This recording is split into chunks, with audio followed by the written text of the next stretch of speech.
শুক্রবার সকাল 10:38। রাজধানীর ব্যস্ত জীবন ঠিক যেমন ছিল তেমনই ছুটছিল। হঠাৎ কম্পন, প্রথমে হালকা, তারপর যেন ঢেউয়ের মতন দুলে উঠল চারদিক। মুহূর্তেই আতঙ্কের চিৎকারে ভরে উঠে ঢাকা। কেউ দৌড়ে সিঁড়ি নামছে, কেউ জানালার ধারে দুলতে থাকা দেয়ালের দিকে ভয়ভরা চোখে তাকিয়ে আছে। কয়েক সেকেন্ডের সে কম্পন যেন গোটা শহরকে থামিয়ে দিল।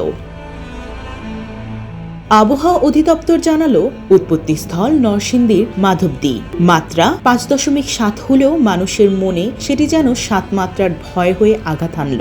ঢাকার বিভিন্ন এলাকায় দেয়ালে ফাটল, ভবন হেলে পড়া, বসতবাড়ির আসবাব উল্টে যাওয়া, সব মিলিয়ে শহর জুড়ে শীতল স্রোতের মতন ছড়িয়ে পড়ে আতঙ্ক।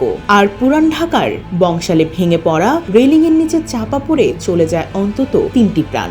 ভূমিকম্পের শেষ সামান্য সময়টুকুই হয়ে ওঠে কারো জীবনের শেষ মুহূর্ত।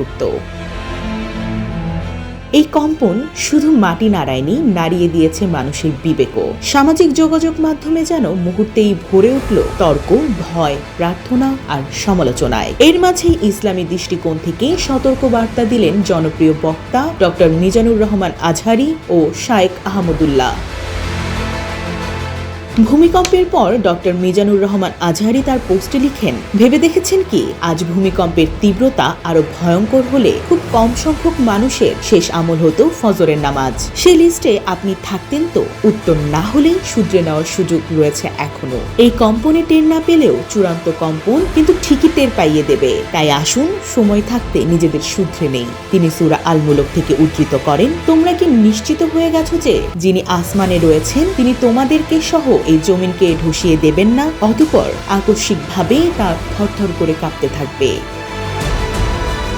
পরের আরেক পোস্টে তিনি নিজের অভিজ্ঞতার কথা শেয়ার করে লিখেন, ভূমিকম্পের সময় বিল্ডিং দুলতেই কিছু মুহূর্তের জন্য আমি স্তব্ধ হয়ে গিয়েছিলাম। বুক ধরফর করছিল, আর কয়েকটা ঝাঁকুনি দিলে ঢাকার হয়তো লাশের মিছিল হতো। অন্যদিকে শায়েখ আহমদুল্লাহ লিখেন, এভাবে এক মহাকম্পন মহাপ্রলয়ের রূপ নেবে একদিন। সেদিন সম্পর্কে মহান আল্লাহ বলেন, হে মানুষ, তোমরা তোমাদের রবকে ভয় করো। নিশ্চয়ই কিয়ামতের প্রকম্পন এক ভয়ঙ্কর ব্যাপার। সূরা আল হাজ। তিনি আরো লিখেন, ভূমিকম্পের মাত্রা আরেকটু বেশি হলেই হয়তো আমাদের অনেকের জীবনের শেষ দিন হতো আজ। আজকের ভূমিকম্প অনেক বড় সতর্ক বার্তা রেখে গেছে আমাদের জন্য। আসুন বিলম্ব না করে আল্লাহর দিকে সমর্পিত হই, তওবা করি, প্রস্তুত হই। ধর্মীয় আলোকেই হোক বা বাস্তব অভিজ্ঞতায় কিংবা নগর পরিকল্পনার দৃষ্টিতে এই ভূমিকম্প আবারও খুলে দিয়েছে ঢাকার নাজুক বাস্তবতার মুখোশ। বিশেষজ্ঞরা বলছেন, 5.7 মাত্রার এই কম্পনে বড় ক্ষতি হয়নি ঠিকই, কিন্তু দুর্বল ভবন আর অতিরিক্ত জনসংখ্যায় ঢাকা এক বিশাল ঝুঁকির উপর দাঁড়িয়ে আছে, যেন পরবর্তী কম্পনের অপেক্ষায় টানটান হয়ে থাকা শহর। রাজধানী জুড়ে আতঙ্ক কাটার পরও মানুষ এখন উদ্বিগ্ন। পরবর্তী কোনো বড় কম্পন কি অপেক্ষা করে আছে?